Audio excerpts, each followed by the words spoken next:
Shalom Aleichem, Erev Tov. We are continuing in the life and death of Rabbi Eliezer Ben Hyrcanus. Attached to the Google Classroom invitation, you should find a PDF taking us to the encyclopedia. We are going to continue today on page 98 of that encyclopedia.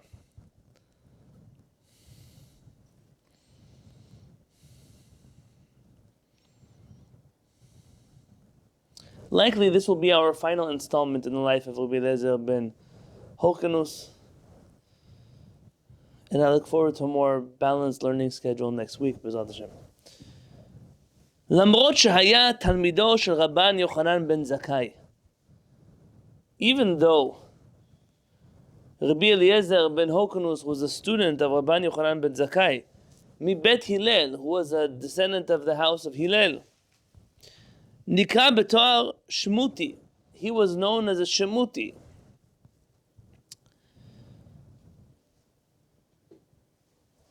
That title seems to reference that perhaps he was from the camp of Shammai, meaning more conservative, if I would borrow that term, of a Chacham. For me, the pshat in the word Shemuti is that he was in Shamta. He was excommunicated. He was in Nidui. So I don't get shaken up by the encyclopedia author's commentary here. V'af makshimi Bet Shammai Rabbi Eliezer. There are even contradictions between Bet Shammai and Rabbi Eliezer. V'omnam, nonetheless, b'shamranuto v'shmirato al hamasoret ha'atika.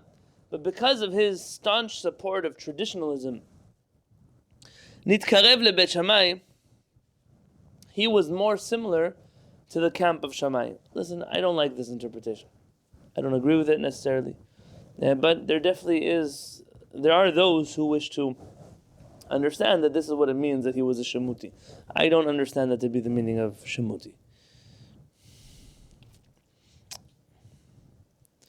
היה מוצק בדעותיו כברזל.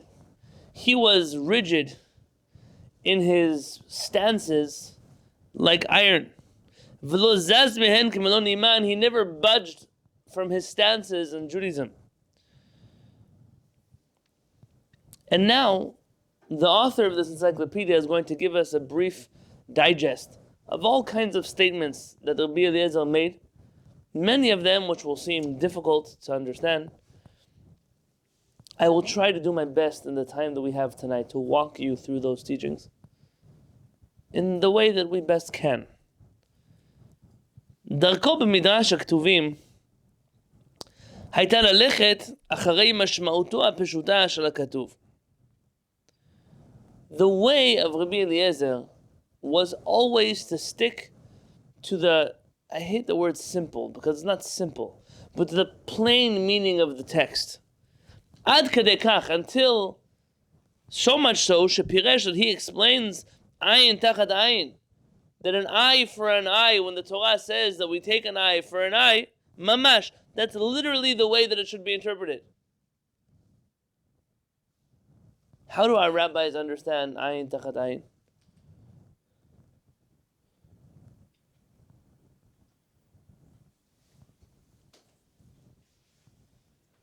Monetary value. Very good. There's a monetary sum that is paid, tachat ayin, in place of an eye that was lost. But he says, no, ayin mamash. It's really an eye. בסגנונו ודרך ביטוייו היה עז ונמרץ. He was very bold in the way in which he spoke. וכל מאמריו מצטיינים בחריפות ומרץ. And all of his teachings have a classic, you can tell that he's the one who said them because of the sharpness with which they are said. You know, in marketing, there's a whole world behind branding, to brand something. If somebody sees your email, your newsletter, your shopping bags, your storefront, all of them represent a certain brand. An example that pops to my mind. You see certain things, you know that they were made by Apple. You just know. That's how they make their things. They look a certain way. They're branded a certain way. Rabbi Eliezer's Torah was branded in how sharp the things that he said were. And we already got a taste of that yesterday. When the rabbis come to visit him, he complains why they haven't come. He tells them each of them are going to die miserable deaths. He is not an easygoing personality by any long shot. קיצוני היה בהשקפותיו החברתיות והדתיות. He had some pretty extreme stances when it came to social and religious issues. I want to say that when we say extreme, it means that he's on one side of a spectrum. We have a hard time in Judaism today with which people are busy trying to reconcile teachings of our Chachamim with values of the West that they are so convinced are the only truths in the world. And as such, you find that apologetics have been tripping over themselves for a couple hundred of years to try to make our rabbis the most ideal citizens of the West that possibly could have been. But really, it's an exercise in futility. I don't need to accept. Remember the shiur that I gave? We just uploaded a shiur today about Chanukah. We want autonomy. We're not looking for our freedoms. We're not looking for you to love us. We just want the right to believe and say the things that we say. Rabbi Eliezer represents a certain camp in Chachmei Israel. He's not the camp of Chachamim Israel. He does not speak in the name of all of the Chachamim. The fact is that he was thrown out of the Sanhedrin. But when we analyze his viewpoints, it's okay to say, this is something we accept that he said this. Is that the halakha? Is that the final word? Not always. But it requires you to be able to not lump in all of the Chachamim into the same. Imagine this, if I can give you an example. I'm separating between them light years. Imagine saying that all the presidents of the United States of America were the same. Because they were presidents of the United States of America, it must be they all believed the same things and had the same policies and led the country the same way. It would be an absurd thing to think that way. Chachamim are not a homogeneous group. Chachamim are made up of many different opinions. Yes, in certain areas, such as legal areas, there are bottom line conclusions the Sanhedrin has to make. But there are also matters, we've called them before, the duties of the heart. Chovot halevavot, chovat halevavot. The duties of the heart, which are not bound by legislation. You don't legislate what a person believes. We legislate practice, but not belief. It doesn't mean that belief is a free-for-all, but it means there's a much broader spectrum of opinions in the realm of the lev, the heart, than there is in the law. And those are two very different things. When people conflate Judaism with just a religion, they don't know how to differentiate between things that are laws and things that are, they're not opinions, but they're matters of the heart. They don't know how else to tell you that than in those words. And let's read a few of them. At the bottom of page 98 in the encyclopedia. We're actually the last three words, so we're going to be on page 99. מעניינים מאמריו על page 99, לימוד התורה לנשים. Very interesting to note are his words regarding teaching Torah to women. Rabbi Eliezer is quoted saying the following two teachings, maybe even three. In Mishneh Torah, chapter 3, he says, Kol hamelamed bito Torah, ki'ilu limeda tiflut. Anyone who teaches his daughter Torah is teaching her tiflut. Tiflut, I don't wish to give you an exact legal definition of tiflut, but it's something that's not good. Okay, say it that way. It's negative to teach one's daughter Torah because it's as if he's teaching her tiflut. In Masechet Sotah, in Yerushalmi, Yisrefu divrei Torah. Rabbi Eliezer says it's better that the words of the Torah should be burned. V'al yimseru lenashim, and they should not be given to women. In Yomah, in the Babylonian Talmud, Rabbi Eliezer is quoted as saying, En chokhmah liisha ela bepelech. What is pelech? You know when they used to spin wool, they have those elaborate... Women are good for spinning wool. That's what women are good for. Anyone offended yet? I take back my very sympathetic stance towards him now. Marlene, don't get so ahead of yourself. Let's look at the Rambam. If you'll do me a favor, open up Sefaria. I want to read to you just how this opinion of Rabbi Eliezer is codified as law by Maimonides. And if you go to Sefaria, now I hope it's obvious to anybody here that my stance on women learning Torah is that men and women should all be learning Torah. I hope there's no one here who thinks that I have any other stance. At which part of the Torah? All of the Torah. Men and women should be studying all of the Torah. And by whatever a man shouldn't be studying, a woman shouldn't be studying either. Whatever a woman shouldn't be studying, a man shouldn't be studying. In the sense, I don't believe at all that there is value to spending hours and hours and hours of one's day studying the pilpul method of the Talmud. It's a waste of time. I know that that's not the prevalent opinion among the contemporary Orthodox community, but that's exactly why I don't care. This method of people is not the way. When the things that we're required to learn, a Jewish person every day must be praying. Of course, emunah is the first thing in the whole world. And how do you do emunah? Not by clapping your hands in a field, and not by dancing on your head and doing somersaults. Definitely not by meditating on a magic carpet. You do emunah. Emunah is through tefillah. Your tefillah is direct connection with emunah. The way that you pray. I see people are in such a confused state that their prayer is so not meaningful that they need to do all kinds of other things. Rabbi, it would be so much better for me to be standing on a mountaintop meditating than to be saying tefillah. That's because there's something wrong with your tefillah. And if maybe it's not your fault. It could be there's something wrong with the way your community does tefillah. It could be there's something wrong with the way the whole world is doing tefillah. I don't know. But tefillah is supposed to be that most powerful connective experience that tefillah is. And if you've ever been, I can think of an example. If you've ever been with us on Yom Kippurim, an hour before Yom Kippurim is over, and you just feel that high that everybody is in tefillah, that's tefillah. That's what tefillah looks like. There's nothing to apologize for that tefillah is not meaningful. When it comes to learning Tanakh, Torah first and foremost. I hear people can quote every rabbi under the sun, but Moshe Rabbeinu, they don't know how to quote. Then the Nevi'im, Yeshayahu, they don't know how to Yirmiyahu, Yechezkel. That's like all the Nevi'im are nothing compared to the rabbi that was born 20 years ago in New York. Whoever is the newest craze in the block.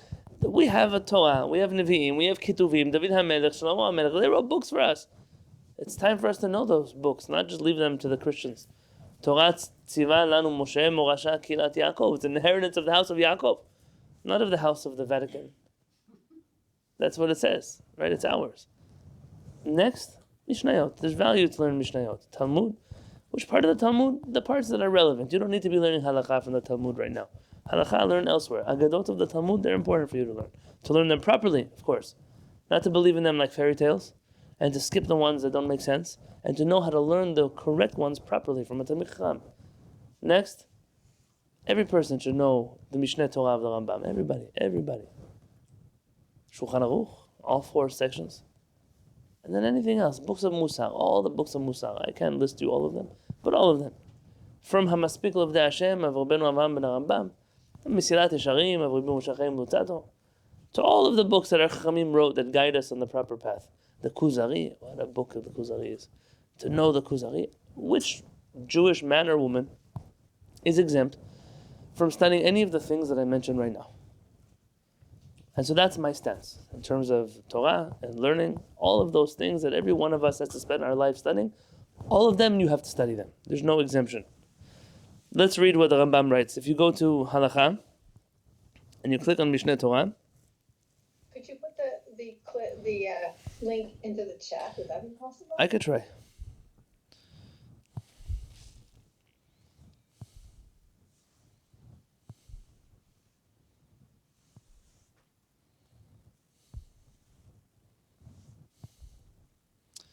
So if you go to Mishneh Torah, then you click on Torah Study.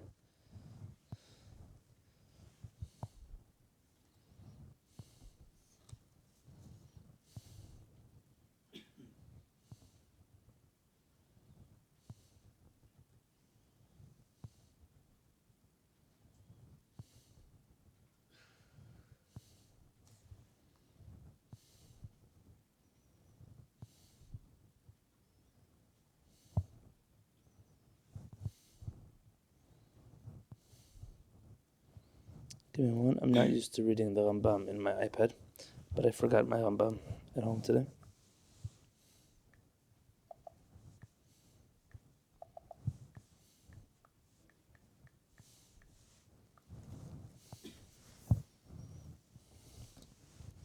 So if you go to chapter 1, subsection 13, I'm going to send this out now in the Zoom box.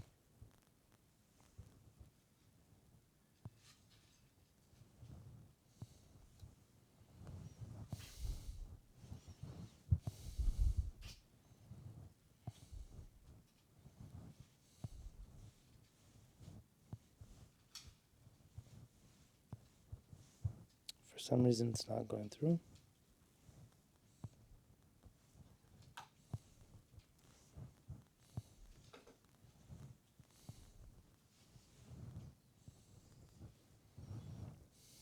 It doesn't send the link for whatever reason.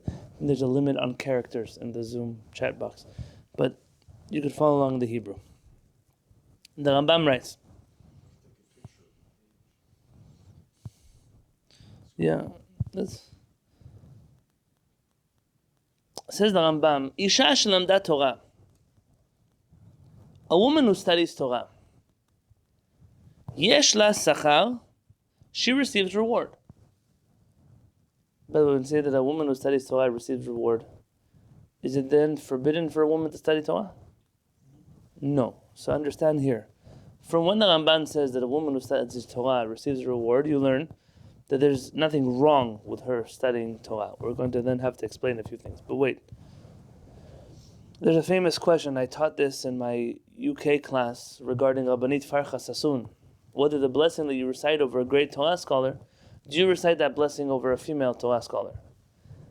And there was a Chacham who wanted to say that it was forbidden for her to study Torah. So of course you can't say a blessing over her because she was forbidden from studying Torah. So she did an Avirah. Why would you bless a woman who did an Avirah?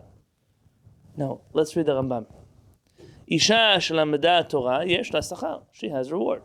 Aval eno kischar ha'ish. But it's not the same as the reward of a man.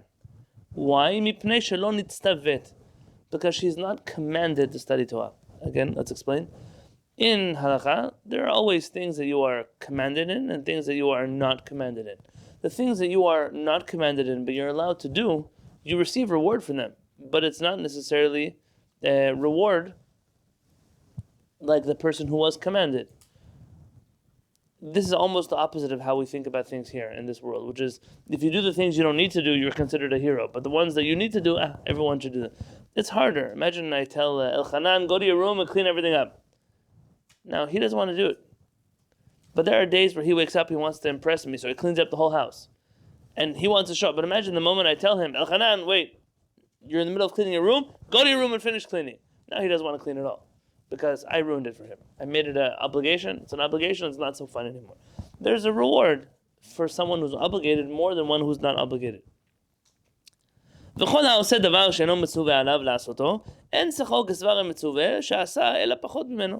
And this is a rule all across the board with all mitzvot, that one who is obligated in a mitzvah receives more reward than one who is not obligated in a mitzvah.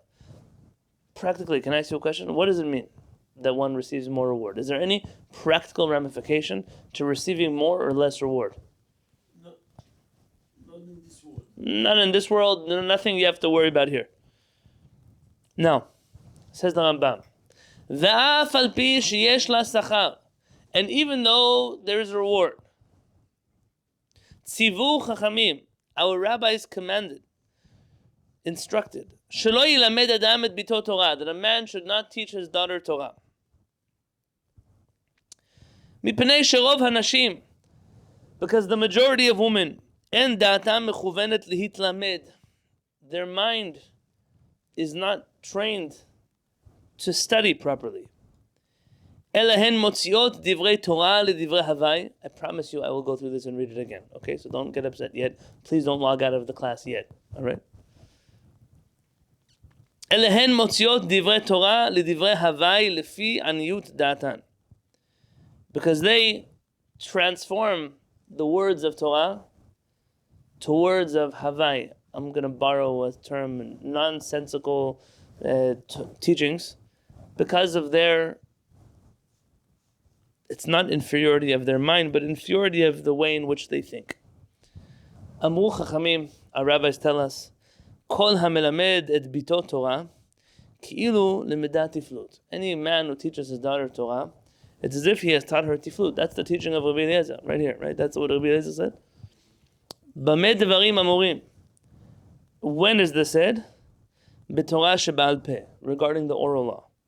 Avat Torah she'bichtav, but the written Torah, lo yilamed ota lechatchila, ideally he should not teach it to her. V'im limeda, and if he teaches it to her, eno kim lameda tiflut. It's not as if he teaches her tiflut. Okay, Chava, where does the Rambam stand? In the beginning he seems to say that a woman can study Torah. Now he seems to be telling us that Zivu Chachamim, that our rabbis told us that a woman should not study Torah. And then some other things that aren't so kind over here. I want to hear your thoughts.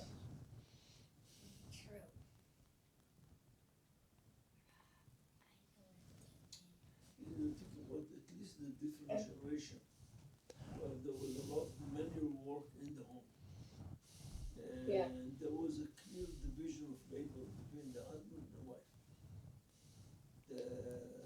He is going out the field to work, in the evening he studies Torah, and the wife is taking care of the home. Usually we're talking about large families, they're not just one or two. Okay, so here we're going to say it's a different generation. Different circumstances, role models are more traditional, family roles are more traditional. Okay, Okay, serving Hashem was different for men and women. Tell me in which way Avodat Hashem is better than through the learning of Torah. But the Torah, Talmud Torah connect Kulam. What's greater than Talmud Torah?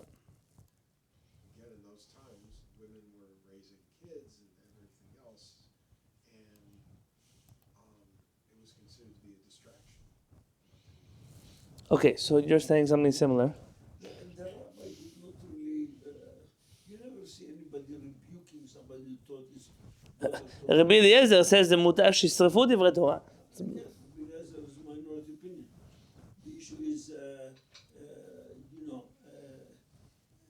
where can we find that ladies learn Torah? Buria, for example. The rabbi gave her all the respect. They didn't say she has said Tefillah. Bura is a great example, by the way, because there's a legend that was created after the Talmud, which is intending to disparage Buria's limud Torah by saying that she did some pretty terrible things. Are you familiar with what I'm talking about? No. So Buria is the wife of Rabbi Meir Balanez, and she learned Torah so much so that our rabbis would consult with her. She would enter the Beit HaMikdash and say things and teach things. Once there was a famous encounter between her and Rabbi Yosef Gilili. Rabbi Yosef Gilili was walking along the road and he said, "What's the way to the Galilee? How do I get there?" And she tells him, "Gililai tipshai, you stupid Galilean. Didn't our rabbis instruct you not to speak excessively to a woman? You should have just said, which Galilee? Don't say more than you need to say to a woman." There's a Rashi there. Rashi quotes an ancient text in which Beruria, I'm mindful of my audience, Beruria ends up having a relationship outside of her marriage and has to flee to another country. Rabbi Meir Balanez has to flee to another country. She dies. A crazy story over there. It's not even an Agadah. It's a fabrication. There is no rabbinic source for this. This was created intentionally and spread by a very certain brand of rabbi who wanted to suppress this personality, which was Beruria.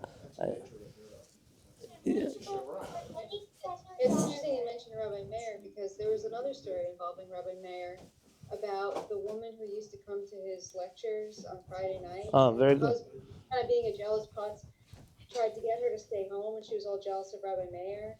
And Rabbi Meir wanted her to come and help solve the problems, make peace between this woman and her husband in a way that he would be okay with her coming. And apparently nobody is shocked that a woman is attending her lecture. Very good. Meaning the whole conversation there is not about how is she learning in the Beit HaKnesset. The question there is the problem with her evil husband who's getting in her way. But there's nobody there who's upset that she's coming to learn Torah. That's very good. So, but for Strombite, she's there. She must have been noticeable to him, So she wasn't hiding under, under the table. So he was knowing all along that she was there. And remember, there was that other woman with Rabbi Yehoshua. What is it? His mother used to bring him when he was a baby to the Beit HaMikdash. Stay with him because he was a baby, and she wouldn't have left him there alone as a baby with no mother there to take care of him. So apparently, it was done that some women who had the ability and the time, to attend these things would go, but it was probably the exception rather than the rule. Okay, so all of it, let me all of those stories you mentioned are only going to come to prove the way in which I want to read you the Rambam. Okay, I want to read you this Rambam, and I'm not in love with people who apologize for Chachamim. So this is not an apologetic way of reading the Rambam, but I believe this is the way to read the Rambam. In fact, not so long ago, I had a discussion with Rabbi Abe Faur about this, who put out a video, Baruch Hashem, he put out a video about this, in which he says exactly this, and I'm very happy that this is the way in which you should read the Rambam. I want to read this to you now again. Watch. Is a woman allowed to learn Torah?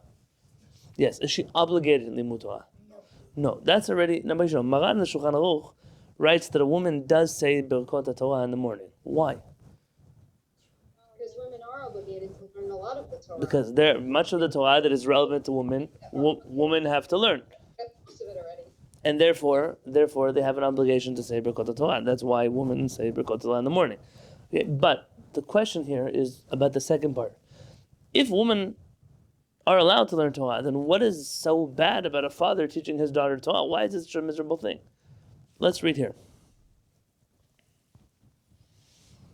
Ve'od, in the middle of this paragraph. Even though a woman has reward when she studies Torah, Tzivu Chachamim, our rabbis instructed. Rabbi Abe Faur told me that he heard from his father that every time you find the term Tzivu Chachamim, our rabbis instructed, this is not a matter of national legislation, but this is a matter of personal instruction. Our Chachamim didn't legislate anything about teaching Torah to... There is no avera in teaching Torah to your daughter. But there was a tzivui, there was an instruction. If you would go to the rabbi, they would say, there's good advice. Don't teach your daughter Torah. Why? Careful, wait. Mipnei sherov hanashim en da'atam mechuvenet lehitlamed. We have rules about which type of men are allowed to learn Torah. I'm sure you're familiar with those halachot. Explicitly in the Shulchan Aruch, a rabbi is not allowed to teach a male student who doesn't fit a very specific set of criteria. Someone whose intellect works properly, someone who's able to think logically, someone who has good character traits. There's a very rigid, very narrow definition of which man is allowed to learn Torah. It's not a free-for-all. It's forbidden for a rabbi lamed talmid she'eno hagun. So here you have a woman who, yes, in the time in which the Chachamim were living, women weren't educated at all. And therefore her mind is not trained in the way in which a person is supposed to think through Talmud Torah. Now it sounds like what you were saying until now. It doesn't. Wait until I explain further. Elehen motziot divrei Torah ledivrei havai. They have this nature in which they take the words of Torah and they turn it into words of nonsensical nature. Lifian yudatan, because of their lack of ability in studying properly. I'm going to explain to you what it means to take divrei Torah to divrei havai. And again, I will send you later a video of Rabbi Abe Faur explaining this in very clear terms. Divrei Torah to divrei havai, there's a halacha. Halacha says that after Chanukah, I might have told you this yesterday already, after Chanukah, all the leftover oil in your candles, you have to burn them. Assuming that they're mitzvah candles, a mitzvah and the wicks and so that was the minhag, not on the 8th day like the Ashkenazim, but the 9th day, for example, in Morocco, there were big burnings, like Bomer almost, like big burnings of candles and wicks and oil. It was a celebration. We have a video about the Chanukah in Morocco then. And I saw a video that came through my family WhatsApp group, not from my side of the family, in which they're telling people that it's a big segula to jump through the fire, to hop over it this direction and hop over it backwards, hop over it forwards, it's segula to get married, da da da da. And you can imagine that when you have some kind of crazy God, and your Judaism makes no sense, there's no logic, there's no analysis of text, it's a very analphabetic Judaism. Maybe God wants me to jump forwards and backwards in fire. That's all that's holding me back from getting married. I met someone recently, it's a year and a half since her daughter was born, and she was born during COVID in the beginning, and the Beit Knesset were closed. They didn't make a kiddush for her in the Beit Knesset. So they're making a kiddush now. So why are you making a kiddush now? Like, didn't you tell your family? No, everybody knows. Why have to make a kiddush now? Because we know that if you don't make a kiddush for your daughter, she'll never get married. That's a great rumor started by some brotherhood or sisterhood of a synagogue, the Kiddush Club or whatever the catering companies. I don't know. Someone said, if you don't sponsor a kiddush in the Beit Knesset, your daughter will never get married. Which kind of God doesn't let daughters get married? Because their parents didn't sponsor. You can imagine in the Talmudic times, for sure they were sponsoring kiddush in the synagogue of Rabbi Meir Bal Hanes, right? It's Hanan's getting good training. You see, it's all about the money, Cheva. It's all about the money, and it's not monopoly money thereafter. It's real money. But if your God is crazy, then your religion is crazy, and all kinds of crazy things happen. People take the mitzvot, precious mitzvot, a mezuzah. A mezuzah, it's a precious mitzvah, yichud Hashem. The whole world walks by our door and sees we believe in one God. And what do we turn that mezuzah into? Some type of amulet. Something's going wrong in your home, go check your mezuzot. This is happening there, go check your mezuzot. Oh, the word in liv avecha was a mistake, that's why the guy had a heart attack. Da, da, da. They turn the whole mitzvah of mezuzah into nonsensical things. I would tell you that today, all Jews, not forget women, all the men and women that I'm seeing in the, especially, I can't talk about other communities, but in the Orthodox community, they're all taking divrei Torah and turning them into divrei Havai. Everything has become superstitious now. Everything is some type of magical thinking, some amulet, some potion, some wonder worker, some miracle. Everything is crazy. And so, nobody should be allowed to study Torah according to this standard of studying Torah.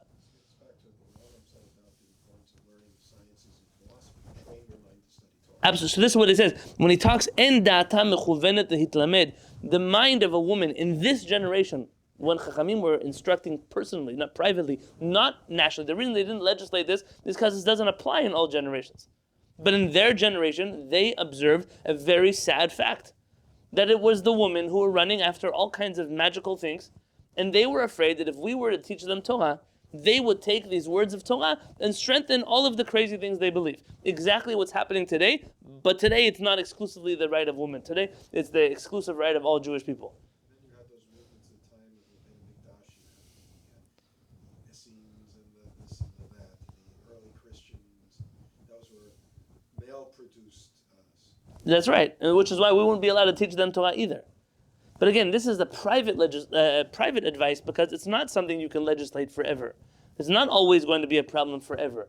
I think the Rambam wouldn't tell you that in today's world, women are more prone to magical thinking than men are. It just seems to be an illness that is everywhere, that surrounds us everywhere. Chachamim tell us, they warn us about their generation. Marbe nashim, marbe kshafim. The more wives you have in your life, the more sorcery you'll have in your life. But I don't think it's so long ago. I know people, I had someone come to Beit Knesset, his grandmother in Baghdad was the lady who was in charge of all the lead pouring and the eyeballs in the lead and all the sorcery of that lead. That was her job. It wasn't so long ago that our people, I would like to tell you it doesn't happen today, but you better believe, it took a long time from when I met my wife until we got married. Somewhere about a year into that, somebody in my wife's family said, the reason you're not getting married is because there's an ayin hara on you. And we have to take you to this lead pourer. The lead pourer shall pour some lead over your head in a pot and a bubble in the eyeballs and the ayin hara. Avodah zarah. Mamash craziness that people believe in. So, no, they wanted to do it to my wife. They wanted to free her from her ayin hara that is attached to her. If anything, the only person who gets free there is the person who pours the lead. She makes a lot of money. But the lady that they wanted to take my wife to, she's a notorious electronic smuggler. Before she became the Rebbitzin who poured lead, she was the lady who used to pay people to smuggle iPhones through Israeli customs. She has a very big reputation. Maybe she could rid you of all kinds of ayin hara. Who knows what else she smuggles out of you. So this, Amru Chachamim. And therefore our rabbis told us, Kol hamelamed et bito Torah, ki'ilu limeda tiflut. Anybody who teaches his daughter Torah is as if he's teaching her tiflut. He's forcing her Torah into a negative space. So what's the purpose of this teaching? Do you notice that there's no prohibition here against teaching a woman Torah? There's no prohibition here against a rabbi teaching a woman Torah. Rather, where's the prohibition here? A father teaching his daughter. What does that mean? A father teaching his daughter.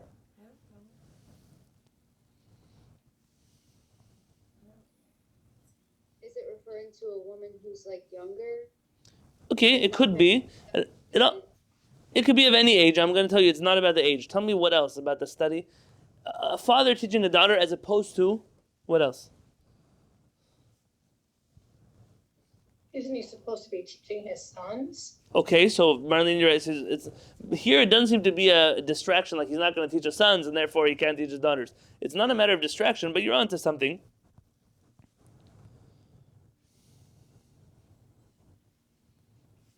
Let me help you out. the two ways in which you can learn Torah. You can learn from your father in an informal fashion, around the dining room table, whenever the two of you have time, whenever you guys get together, whatever you're going to be studying that day. Or you can learn Torah in a formal fashion, by enrolling in a yeshiva and an academy of Torah study. You see, at home, we're concerned that given the way in which women were taught to think then, we're afraid that women will learn Torah in an informal fashion, and they will use their Torah and take it to all kinds of interesting places. But if you send them to a yeshiva to study by Chachamim, in an environment permeated by Chachamim, Chachamim are able to teach your daughter Torah in a way that they will ensure. That's what a yeshiva is. A yeshiva is an academy. We only allow, there's an entrance exam here to this academy. You can't just go to any academy that you want. You want to get into Harvard, you have to work hard for it. You get inside, they're going to make sure that you think a certain way, that you're modeled a certain way, that you're taught a certain way.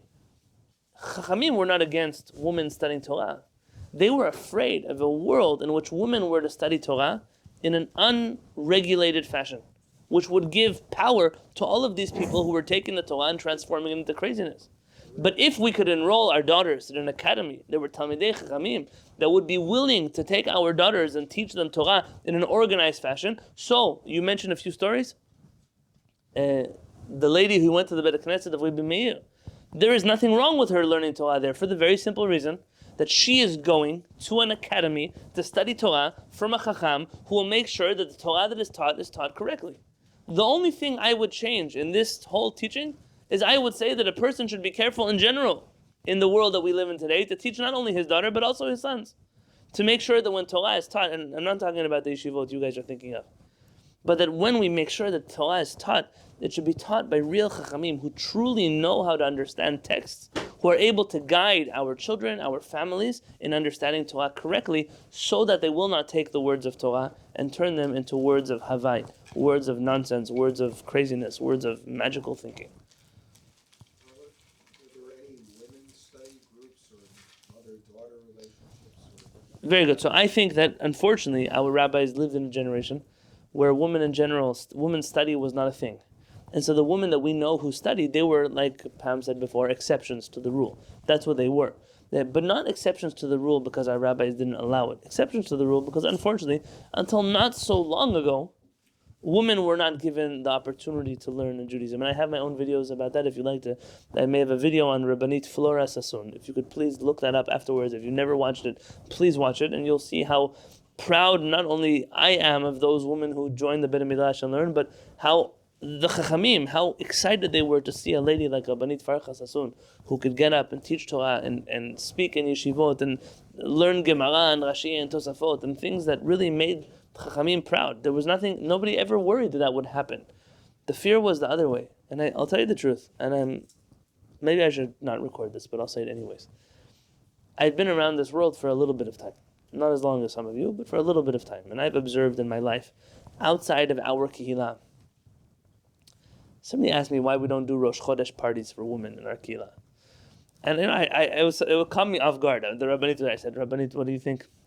And the Rabbanit said very simply, she's like, we don't do anything that's like, we don't have men's football night and we don't have women's Rosh Chodesh parties where they make menorahs or paint their nails or like it's not our thing really. And I'm sure that there are ladies in the world who need that and men in the world who need that and they can find that in all the other communities in the world that exist. But by us, even when we get together for an event, for a dinner, for a party, it's always around Limud Torah in some way or another. We're always learning, we're talking, we're thinking. And so in our little world, it's not such a big world, in our little world, we don't really see the value in that type of thing. But I'll tell you, when's the last time that you saw in a community an advanced halakha study offered to women? Somebody sent me an email recently. She wants to study Choshen Mishpat. But all of the programs of Choshen Mishpat are closed to her because they don't let women in, only men. So where's she going to find a place for a woman to study Choshen Mishpat? And Baruch Hashem, there are many places today that are starting to teach Torah. I'm not here to say that they're not. But rather, it's still a thing that you go to communities in the world and the option for men is Daf Yomi and Mishnah Torah and Aruch HaShulchan class, and for women it's Parsha 101 and challah baking with the Rebbetzin on Thursday nights. That's what's offered. And so we're still living in that world. And unfortunately, I would love to tell you that the women are boycotting these Rebbitzins en masse and they have no followings, but the more I'm watching the Jewish world, there's a Rabbanit of sorts. She's an artist Rabbanit in Israel. They send me a video of her, full auditorium. She's dancing on stage, pyrotechnics, fireworks behind her. Everybody's there. They're screaming at the top of their lungs, Nachman, Me'uman, blah, blah, blah, and the whole auditorium. And I would argue that if they would say, you know what, let's pause, let's ask, let me think of if Chacham Yosef was alive. Let's ask Chacham Yosef to come to this auditorium and teach everybody a class on Hilchot Pesach. I promise you there would be 3 or 4 ladies left in that auditorium. Because for whatever reason, the world, maybe the Jewish world is last in terms of development, is still trying to condition our daughters that it's much better to tie red strings and go holy water and rabbis' graves and all the other magical things they wish to do than the value of sitting in the Beit HaMikdash. I wish to sit in the house of HaKadosh Baruch Hu my whole life. I've told you before. I have boys and girls. My boys, I know that even if the yeshivot that I would like to send them to are not perfect, I have options in the world of where to send my sons to yeshiva. To my daughters, I don't have options. I don't know where I can send my daughter to learn. That it's not until 3 o'clock in the afternoon or 5 o'clock in the I want her to be able to learn night seder. I want her to be able to know that she doesn't have to worry about coming home or babysitting for somebody. She can learn Torah for 5 years or 6 years or 7 years, however long she has, until she goes to university and B'ezrat Hashem has her own family. Where can I find that? And those things hurt me. I stay up awake at night, afraid. Not for my sons. My sons, they might find yeshivot that are crazy and we'll help adjust them. For a year. What about high school? What about the year after the year in Israel? If you're a guy, you can go to yeshiva until you're dead. You can go to yeshiva. You can learn. No one bothers you from learning. Nobody's trying to tell you. By the way, I know the seminaries. Half the classes in seminary are not about learning. They're about getting married. So at the end of the day, they're not even learning. It's even the half of the day they're not even learning. I'm not belittling the idea of people getting married, having chas v'shalom. That's the last thing you're going to hear from me. But we're living in a world in which this isn't even an opportunity. So the reading of the Rambam that is correct is that our Chachamim do not legislate anything regarding teaching your daughters Torah. There's no prohibition. But in their ideal world, someone would send their daughter to a place which could teach them Torah in the most organized, methodical fashion possible. Because that would give her the best option in how to become a Talmidat Chachama in her own right. Talmidat Chachamim in her own right. And we're very far away from that. Even in the Jewish world, we think we're so advanced today. But we're so far away from the ideal of offering a place which, forget, men, where can a man really go to learn Torah properly? They teach Torah properly. They read Torah properly. So I took a tangent on learning Torah for women. I didn't want anyone to be left here thinking that our stance is that you should burn the Torah and not hand it to women. Chas v'shalom, that wasn't the stance, but that was definitely a teaching of Rabbi Eliezer Ben Hyrcanus. Before I go on to the next teachings of Rabbi Eliezer, anybody have any questions or comments they wish to add or ask about this? Yeah, I do actually. I have 2 questions. First one is relating to what you just said about the opportunities for women to learn Torah at a high level. So back then, since there wasn't, compulsory education for girls, and a lot of women grew up without the education in their younger years. Most of the women who were attending these things were, as you said, exceptional, and were probably older, had kids, had maybe were upper class, that had more opportunities. Yet, if a woman was motivated to learn Torah at a high level, what options did she have? So she could be taught by her father, if her father was a chacham or something, or she could attend the men's yeshiva.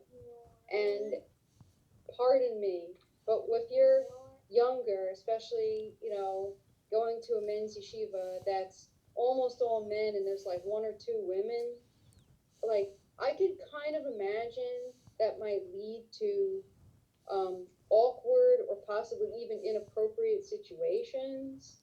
And maybe that's why Rabbi Eliezer had a dim view of the modesty of that kind of arrangement. It could be. It could be. That's something to consider. I hate to read negatively into things, but thinking about the realities of human nature and the situation in which that might be found and based on personal experience, yeah, I'm going to leave that right there. The second question I had was, so according to the Rambam of what you copy-pasted right here, he says at the end, Bamed Devarim Amurim B'Torah Sheba'al Peh, Aval Torah Shebichtav, Lo Yolamed Ota Lechatchila V'Im Limda Enu K'Melamda Tiflu. So he's suggesting that there's a difference between Torah Sheba'al Peh and Torah Shebichtav. The Torah Shebichtav, she could be taught, maybe like it's b'diavad, like maybe not necessarily the best idea according to him, but okay. How is it that the Rambam is separating Torah shebichtav and Torah sheba'al peh? How does one learn Torah shebichtav without learning Torah sheba'al peh and make any sense of it? So I think that in general we study Torah shebichtav. Torah shebichtav on its own is not a limud until we get to the writings of our rabbis. So, Torah shebichtav, you teach Torah shebichtav, you're teaching a child, presumably, how to read properly with vowels and cantillation marks, ta'amim. To teach how to read properly, Hebrew. How to memorize verses. How to read Parashat HaShavua. How to know the haftarot, the ketubim, the tehillim, especially, such books. There's not much limud that's going on there.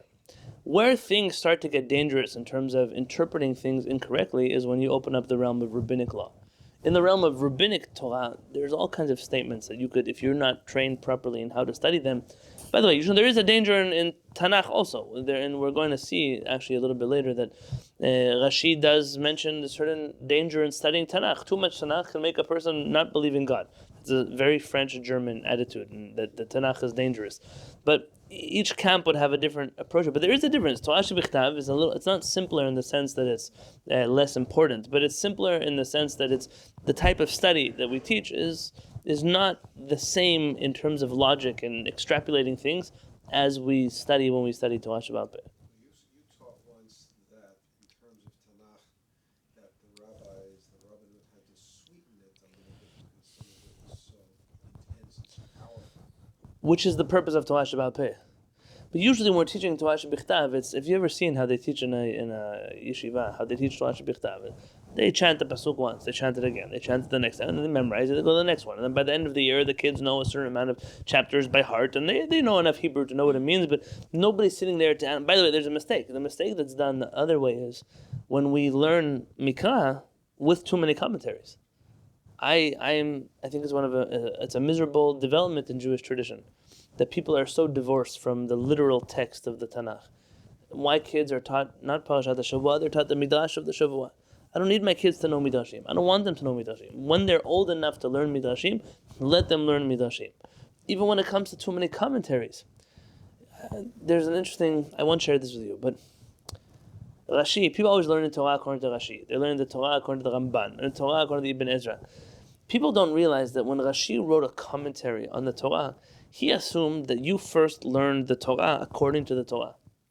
And only then did you come through to learn the Torah in a different lens, the way he was looking at it. And according to the way Ibn Ezra was looking at it. But there was no place in which you didn't know what the Torah meant and you were just reading directly Rashi. It's almost like... I have a lot to say about this. But this is a matter of the way in which we study today being incorrect. I used to tell that to like Christians, they read the New Testament before they read the Old Testament, what they call the Old Testament. So once they read the New Testament, they read the Tanakh with Christian glasses. So people do that with Rashi. They read all the Rashi, and when they read the Tanakh, they read it with Rashi glasses. And get a chance to think. And what I'm telling you, that's very good. And what I'm telling you is that it's not disparaging to Rashi. Rashi didn't intend for you to read the Torah according to Rashi. He wanted you to read the Torah first according to the Torah, and then entertain his ideas, his commentaries along the way as a secondary or third reading, but not as the reading of the Torah. It's like riding a bicycle with training wheels on. It's like people never take the training wheels off. That's Rashi's and the commentaries. It's like, I can't possibly understand the Torah unless I read this along with it. somebody once asked Rabbi Uri Sharki in Israel, why, if living in Eretz Israel is so central to the Torah, why is it almost not a discussion among the rabbis of the Talmud? There are discussions, but it's not as much as the Torah always talks about going to Eretz Israel, living in Eretz Israel, we're going to come back to Eretz Israel, living outside of Eretz Israel. The Gemara is much more mellow in general about Eretz Israel. He said very simply, he said similar to this, that our rabbis assume when you're reading the Talmud that you have already learned the Tanakh. You're not an ignoramus in Tanakh, meaning you've already embodied, I need to live in Eretz Israel. And so they have no need to repeat all of that for you. The problem is that if you look at certain Jewish groups today who don't read the Tanakh at all, and then they only read the Talmud, I'm not going to mention names of groups to you, those groups almost always come out almost anti-living in Eretz Israel. The reason being is they're reading the Talmud without the Tanakh. It's like reading Rashi without reading the Chumash. When I once asked somebody, you have Semicha, so what do Sephardim, I don't know what Sephardic Halakha says. I told him, what do you mean? Didn't you learn Shulchan Aruch for your Semicha exams? He said, yeah, but we follow the Rama. I said, yeah, but the Rama is a commentary on the Shulchan Aruch. Didn't you read only the commentary and you didn't read the actual Shulchan Aruch? Meaning, did you read only Rashi and you skipped the Chumash? How do you forget one of the things? It's an interesting development that we have in our world. So I told you I want to finish Rabbi Eliezer tonight, but allow me just to read a little bit more with you. Back in our encyclopedia on page 99. Mitalmidav, from his students, Hayad Doresh, were 5 lines down. Hayad Doresh yachas shel kavod u'moral Rambam. He demanded from his students an attitude of respect towards their rabbis. Hamitpalel achoy rabo. Someone who prays behind his rabbi, said Rabbi Eliezer. V'hanoten shalom l'rabo. And someone who says hello to their rabbi. V'hamachzir shalom l'rabo. And someone who responds shalom to their rabbi. V'hacholek al yeshivato shel rabo. And one who argues with the yeshiva of his rabbi. V'omer davar shelo shama'a mipi rabo. And someone who says something that he never heard from his rabbi. That's Rabbi Eliezer. He doesn't say anything he didn't hear from his rabbis. Gorem lashechina shetistalech miYisrael. He causes the Shekhinah to leave the Jewish people. Now, you could argue what's so wrong about praying behind your rabbi. I recommend take out a berachot, look inside at the commentaries there, who try to explain. But the bottom line is, for whatever reason, Rabbi Eliezer is hypersensitive to the way students act around their rabbi. Kol hamoreh halacha b'fnei rabon, Masechet Eruvin, he says, anyone who rules halacha in front of their rabbi, chayav mitah, is liable for the death penalty. So if it's happened to me before, I was sitting by Harav Peretz, someone asks a question, oh, you want to answer? I can't answer here this question. This is his yeshiva, it's his midrash. He's going to answer the question. You're trying to get me killed. I can't answer halacha here. And he was very particular about the laws of respecting your father and mother. Shalut Rabbi Eliezer, the students of Rabbi Eliezer once asked him in Masechet Kiddushin, Ad hechan kibud aveim. Until when? Until how much do you have to respect your parents? Amar lehem. He said, Tzeu ru'u. Go and see ma asa goy echad ba'Ashkelon. What one non-Jewish man did in Ashkelon. It's familiar at the time. Ashkelon was not necessarily a Jewish place. V'dama ben Netina shemo. His name was Dama ben Netina. Bikshu mimenu chachamim avanim la'efod b'shishim ribo sachar. The chachamim and the Mikdash were missing one of the gems for the breastplate of the Kohen Gadol. And they needed it, and someone told them that this man in Ashkelon, this non-Jewish man, he was in possession of one of those stones. Vaya mafteach munach tachat merashotav shel aviv, and he said that the key to the safe was under the pillow of his father who was now sleeping. Velo tziaro, and he refused to go wake up his father to get the key, to sell the stone, to make 600,000 coins value profit. He says, you want to know how much? Even you should be willing to lose the biggest business deal of your life in order to respect your parents. At the Tefillah achshiv mod, he very much appreciated Tefillah. But the most important principle of Tefillah to Rabbi Eliezer, sheteheh novat mimamakeh halev. It must flow from the deepest parts of your heart. V'lo teheh mitzvat anashim melumada, and it should not become a matter of rote, of habit. Mevutet bisfatayim bli kavanat halev, prayers that you just mumble with your lips, with no heart inside of them.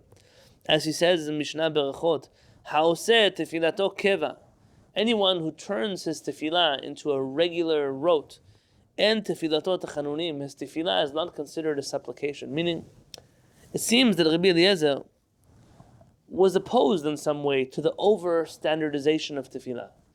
The more standardized your tefillah is, the more dangerous it is because maybe it won't be heartfelt. We almost live in a world where tefillah is only standardized. I would argue that there's a compromise here between standardized tefillah and individual tefillah. We have our standardized tefillah as the skeleton of tefillah. But you have to add your own things to tefillah. My shacharit and your shacharit shouldn't be the same. You should be praying for very different things than I'm praying for. I should be praying for different things than my wife is praying for. We're all living different lives that require different things. There's a famous machaloket among the poskim, whether you're allowed to insert personal prayers in the middle of the Amidah or not. Many of you do, but there's an argument whether you should or shouldn't. Somebody once asked Harav Peretz this question, and he said, I'm not certain that a person who doesn't add in prayers, if he really fulfilled his obligation of tefillah. How did you just read what it says in the Siddur? That's just simple prayer. That's not real prayer. Real prayer is when you make the tefillah yours.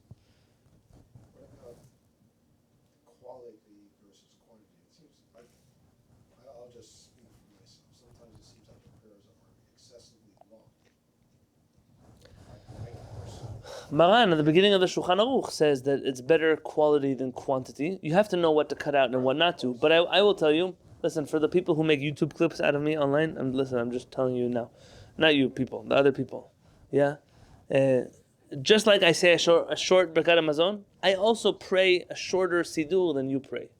I pray just as long as you pray, but I don't want to tell you if it's a half or a third or a quarter, but I pray much less than you pray. Because Maran rules that it's better to pray with more quality than to pray more things but have no quality in your tefillah. That's a simple rule in halakha. When I was in Baltimore, they took out all of the parts of sadiqot that are repetitive. How many times can you say say it once with kavanah and skip? Who gave you the right to edit the siddur? At the end of the day, I wouldn't do it. For me, this is one of the highlights of sadiqot. But for them, that was something that it was just a bunch of mumbling, and you mumble it once with kavanah, and then the rest of the time, don't just mumble it with no kavanah. Harav Peretz, when he says Ashamnu Baganu, it doesn't say the same Ashamnu Baganu, you and I say. We all have different averot we have to talk to HaKadosh Baruch Hu about. Why are we just reading off a standardized list of averot? Some of them we're not guilty of, and some of them we're so guilty of that we should add 10 more in the same category of things that we do wrong. Gazalnu, I don't know, when's the last time I stole from somebody? But other things, I can add more to that's the way that a person has to pray. If we look a little lower, many other ways in which one could steal. Right, okay, I give it to you. So Zev is right.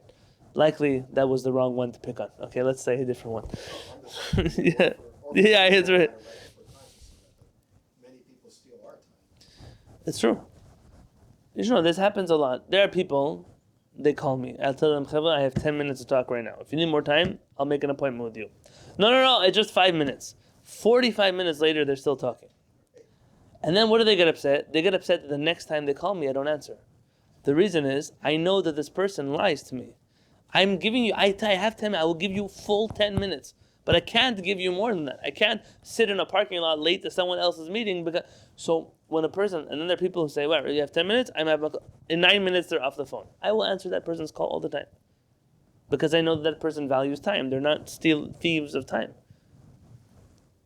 Kshatem mitpalelim. Rabbi Eliezer instructs the students, when you pray, you must know before whom you are standing. Omer Rabbi Eliezer letalmidav hamvakshim lilmod mipiv ochot chaim. And Masechet Berachot, they ask him, Rabbi, teach us how to live life. And one of the things he tells them is, when you pray, to be conscious of who you are standing before. Don't just pray. You're not praying to a wall. HaKadosh Baruch Hu is here. You are standing before the King of Kings. It's very interesting and telling the stories that our rabbis tell us about the length of tefillah. There's a story about one student who went down to pray, meaning he led the services. I told you before they used to go down to pray. He led the services before Rabbi Eliezer. And he took too long. This happens a lot. There are people who are non-professional chazanim, and they're shaliach tzibur, and they don't know how long or short. When I lead the community in tefillah, I can't say the same amidah that I say when I pray privately. There are too many people waiting. And so therefore, when I'm a chazan, I have to pray a little bit differently than when I lead a community. That's all. My community is different than your community. If I'm in your community, likely I would never offer to lead tefillah, because by the time I get my tefillin on, likely everybody else has already done shachrit and they're out the door. So there's a difference in the speed in which other places pray. Amru Talmidav, the students of Rabbi Eliezer said, Rabbeinu, kama archan hu zeh. Look how long this guy is. He prays so excessively long. The top of page 100. Amar lehem, he told them, Klum ma'arich yoter mi Moshe Rabbeinu. He's not praying longer than Moshe Rabbeinu. Dichtiv bet, it's about him in Devarim. Et 40 hayom, et 40 halayla. 40 days and 40 nights. He didn't pray longer than Moshe Rabbeinu. Shuv ma'aseh b'tamid echad. And there was another student that came to pray. She'arad lifnei hateva b'fnei Rabbi Eliezer. V'hem mekatzer yoter midai. And he prayed too short. Too quickly. Amru lo talmidav. His student said, Rabbeinu, kama katzran hu zeh. Look how short this guy is in his prayers. He's too fast. Amar lehem. He says to them, Rabbi Eliezer, Klum mekatzer yoter Moshe Rabbeinu. He doesn't pray shorter than Moshe Rabbeinu. Dichtiv, like it says about Moshe Rabbeinu in the book of Bamidbar.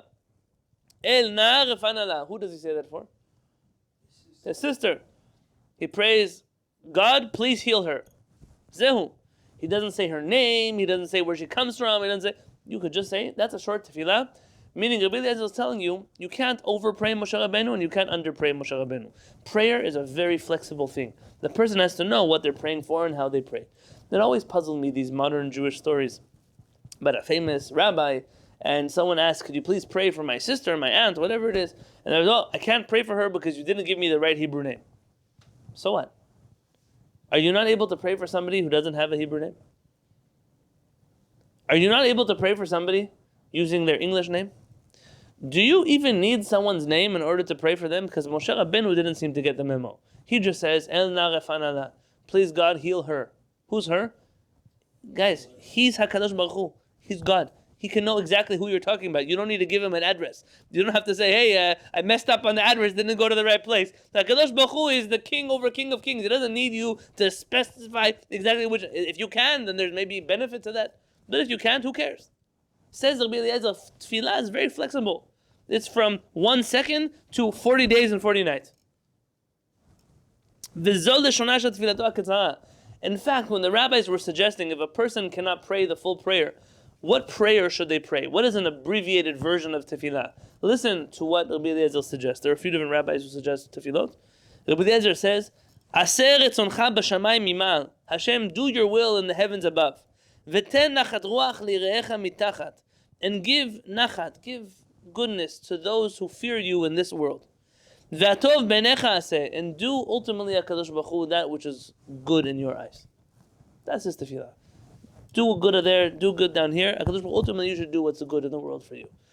This is the short version of Rabbi Eliezer Sidur. Alichasol tefillah b'tzibur, in regards to his relationship with praying in public. Me'ida sipur, there's a story about him in Masechet Berachot. Shepam achat nichnas lebet hakneset. By the way, if you wish to learn one tractate of Talmud well, take Masechet Berachot and study it from cover to cover, backwards and forwards, backwards and forwards. So many precious things are in Masechet Berachot. And if you want the next one, Masechet Shabbat. Me'ida sipur, the story says, so once he entered the synagogue, v'lo matza minyan shel asara letefillah. He did not find 10 men that were able to pray in the Bet Knesset. There were not enough people. He found 9. Ma'asa, what did he do? Shichrer et avdo. He freed his slave. Hishlim et minyan al yado. And he completed the minyan with his slave. It's a very unusual story, by the way. But here, what is the status of a slave in halakha? Are they Jewish? Are they not Jewish?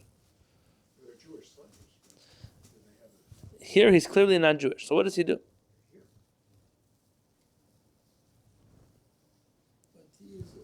Allowed to do certain mitzvot. Okay, so here too, it could be a Jewish slave, it could be a non-Jewish slave. A non-Jewish slave is halfway converted. And when we free them, they become fully Jewish. A Jewish slave is fully Jewish, but he's not obligated in all things. So in order to be obligated on certain things, he has to be free. In any which way, Rabbi Eliezer so much valued praying with a minyan, that he freed one of his slaves to help him join a minyan. Now, we could talk about rabbis and slavery at a different time. This is a story that I'm sharing here.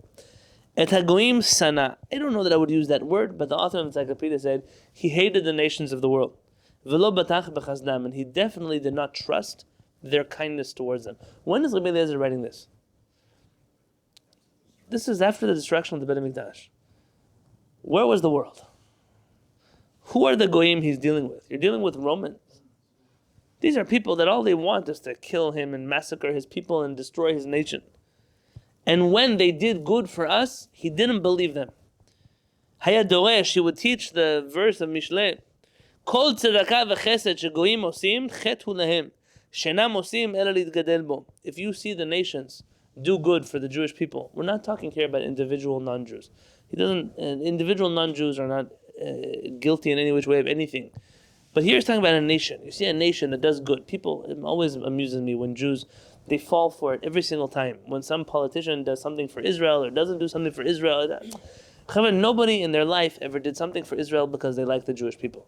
Get it over. Get it through your head. It never happened. It never will happen. Nobody, especially not a politician.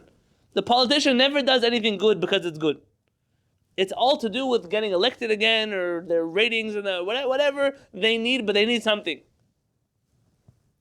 He says the only reason why the nations do good for us, the Romans, why they're doing good things to us, because they want to show off to the world how good they are. That's why they're doing it. Haya Omer, he would say, Haochel pat goyim, anybody who would eat the bread that was baked by non-Jews, Keochel basar chazir, is like a person who's eating the flesh of a pig. Navi od ma'amarim nimratzim achadim, I'll read one last paragraph to you. Kol mi she'ena osek bepriya urviya, kilu shofech damim.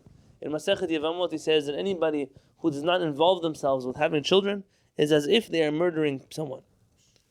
Meaning, it's not just killing someone that makes one guilty of killing, but not having children is avoiding creating new life. One might as well take a life. Now, obviously this is not a halacha. Not one's considered a murderer for not having children. But we're trying to show the sharpness with which Rabbi Eliezer spoke. That's the purpose of this, right? Kol mi sheyesh lo pat besalo.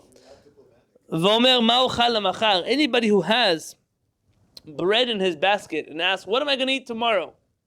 Meaning, you have, but you're worried about your parnasah tomorrow.